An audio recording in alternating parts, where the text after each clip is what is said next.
Demand చేస్తున్నది ఒకటే, లక్షల ఎకరాల్లో పంట ఎక్కడెక్కడైతే ఎండిందో ఇది తప్పించుకునేదానికి వీలు లేదు.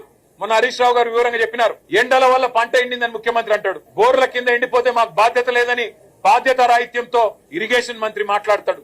మేము రాష్ట్ర ప్రజల తరపున, రాష్ట్ర రైతుల తరపున ముఖ్యమంత్రిని, ప్రభుత్వాన్ని ఒకటే అడుగుతా ఉన్నాం, ఇవాళ పంటలు ఎండినాయంటే దానికి మీ చేతగాంతనం కారణం, గోదావరిల నీళ్లుండి, కృష్ణల నీళ్లుండి వాడుకోలేని తెలివి తక్కువతనం కారణం, చెరువులు నింపలేని తెలివి తక్కువతనం, పంప్ హౌజులు టైం కు స్టార్ట్ చేయలేని తెలివి తక్కువతనం, బరాజ్ ఏమన్నా చిన్న ప్రాబ్లం ఉంటే రిపేర్ చేసి నీళ్లు తీసుకోవాలనే సోయిలెంట్ తనంతోనే ఈ ప్రభుత్వానికి బాధ్యత మరిచింది.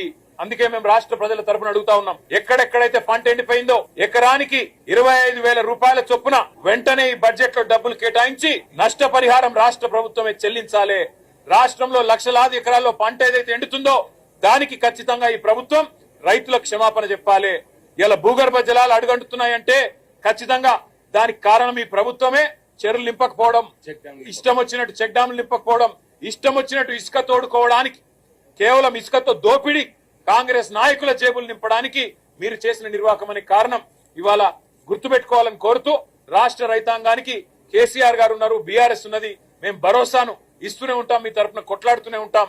ఎక్కడెక్కడైతే పంటలు ఎండుతున్నాయో ఆయా ప్రాంతాల్లో పర్యటించి రైతుల్లో మనోధైర్యాన్ని నింపడానికి మేము ప్రయత్నం చేస్తూనే ఉంటామని చెప్పి కూడా తెలియజేస్తూ, రాష్ట్ర ప్రభుత్వం వెంటనే ఎకరానికి 25,000 రూపాయలు నష్టపరిహారం ప్రకటించాలి, ప్రాయశ్చిత్తం చేసుకోవాలి, క్షమాపణ చెప్పాలని చెప్పి కూడా రాష్ట్ర రైతాంగానికి మేము డిమాండ్ చేస్తాం.